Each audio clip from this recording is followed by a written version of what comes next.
तर hey guys स्वागत आहे तुमचं एका रिअल लाईफच्या रिअल व्हिडिओ म्हणजे तुम्हाला तर माहितच आहे भाऊ मोठे मोठे बॉम्ब फक्त बॉम्ब सोबतच होता। मग माझा डब्बा भरलेला भाऊ मोठा विषय म्हणजेच काय मम्मीची तब्येत खराब झाली ताईले फोन लावला म्हणलं तू डायरेक्ट लवकरात लवकर मा घरी एकाच कॉलवरती माझी ताई माझ्या घरी। मग कसं रे भाऊ आता मी कामाला जाईन तर खाईन म्हणजेच काय काम पे जाना पडेगा ना मेरी जान।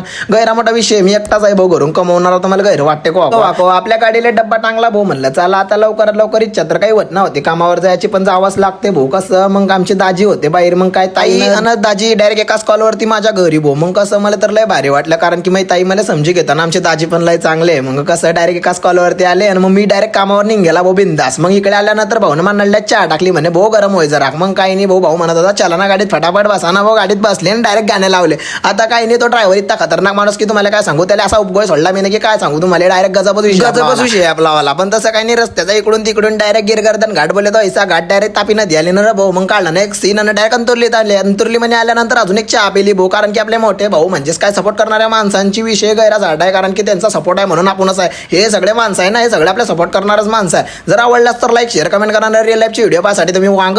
मग काही नाही रे भाऊ डायरेक्ट गाडी निघाली आमची बरीच ट्रॅफिक होती अंतरली गावामध्ये। मग आम्ही आले डायरेक्ट करकेच्या काट्यावर आल्यानंतर पाणी गिनी भरलं डायरेक्ट मयात आले रोडावर संच होता भाऊले म्हणलं भाऊ काय लाईन आहे म्हणे पहिले खाना गिना खाओ फिर गुच्चाप काम करो। मग काही नाही भाऊ डब्बा उचलला डायरेक्ट डब्बा खोलला डब्यात काय होतं मलाच माहित आहे। आता मी तुम्हाला काही सांगत नाही पण वागत होतं। मग त्या पत्ती किती दिनी चालू झाली भाऊ आता काम चालू होणार होता खतरनाक माल होता बनाना सिटी सावधा बोलते काही विषय नाही भाऊ पण ज्याच्या गाडीवर पाणी भेटत नाही मग टाकली इंड्या पुरली मग काही पाणी पिणं होतं। मग हे सा कभी कभी काम पे हमारे आलो होता। मग काही विषय नाही भाऊ बाटली बिटली भरली म्हणलं आता जाऊ दे भाऊ मला तर डायरेक्ट सर्दी सोय गेली या पाण्यानं। पण कसं डायरेक्ट गैरास मोठा विषय आम्ही होते डायरेक्ट दाबो पिपरीच्या बस स्टँड पाशीच। मग कसं डायरेक्ट मोठा विषय दादा सांगत होते म्हणे तू व्हिडिओला चांगले बनवतो। मग दादाला बी घेतला आपल्या ब्लॉग मध्ये ना आम्हाला मालखोटी गेला भाऊ काय सांगू तुम्हाला व्हिडिओ मध्ये घेतला ना पुरा चक्कर झाला। मग आले आम्ही डायरेक्ट दुसऱ्या मया बी लय जो होता ना त्याच्यापाशी होता गैरा मोठा तलाव वातावरण गैरा भारी वाटत होतं। असं वाटत होतं की गैरे मोठे व्हिडिओ काढू आपण आपल्याला व्हिडिओ काढता शेत नाही रे आता तुम्हाला काय सांगू भाऊने बताया दोंगल्या भाऊ होता कटर गैरा भारी माल काटला ना पुरी जिरो टाकली मिळवाली। मग डायरेक्ट आमची गाडी निघाली भाऊ 4:30 वाजता मस्त काटागिटा झाला ना आम्ही थांबले बेलसवाडी मध्ये कारण की आम्हाला रिक्षाने जायचं होतं। मग गाडी सपोर्ट करणारे माणसं भेटले त्यांनी आपल्या ब्लॉग मध्ये घेतलं नाही रिक्षानं जाणं होतं आम्हाला आता खिरडी लोक। मग कसं रे भाऊ आवडल्यास तर लाईक शेअर कमेंट करणार रिअल लाईफची व्हिडिओ पाहण्यासाठी तुम्ही मला फॉलो करा कसं बॉम्ब टाक्या।